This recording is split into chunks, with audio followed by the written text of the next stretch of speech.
Welcome to the Vex Robotics competition referee training videos, designed for both referees and teams. This is Chapter 4, Tipping, Entanglement, Damage, and G12. Let's take a look at Rule G12. Strategies aimed solely at the destruction, damage, tipping over, or entanglement of opposing robots are not part of the ethos of the Vex Robotics competition and are not allowed.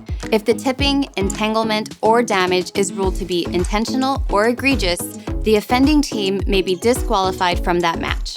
Repeated offenses could result in disqualification for the entirety of the competition. Tipping and damage are pretty straightforward to notice and define. Entanglement has its own definition in the Change-Up manual. A robot is entangled if it has been grabbed, hooked, or attached to an opposing robot or a field element.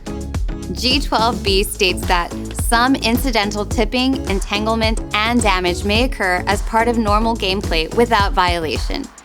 It will be up to the head referee's discretion whether the interaction was incidental or intentional.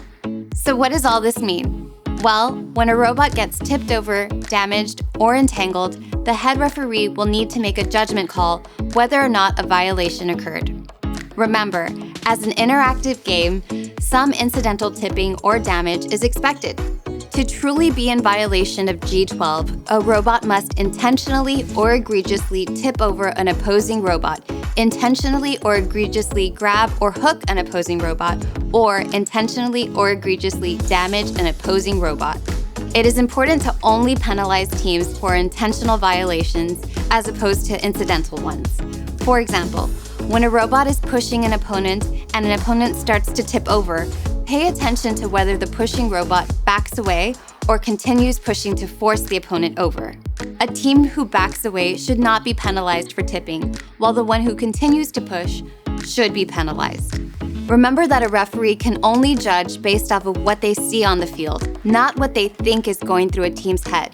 That is another reason why clear, verbal warnings are critical in these situations, to give teams a chance to back away and avoid jumping straight to a violation.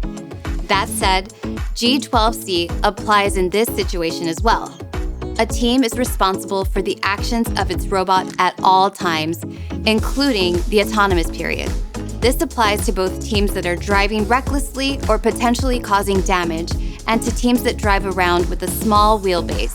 A team should design its robots such that it's not easily tipped over or damaged by minor contact. For example, some teams may expand upward in order to score balls and goals.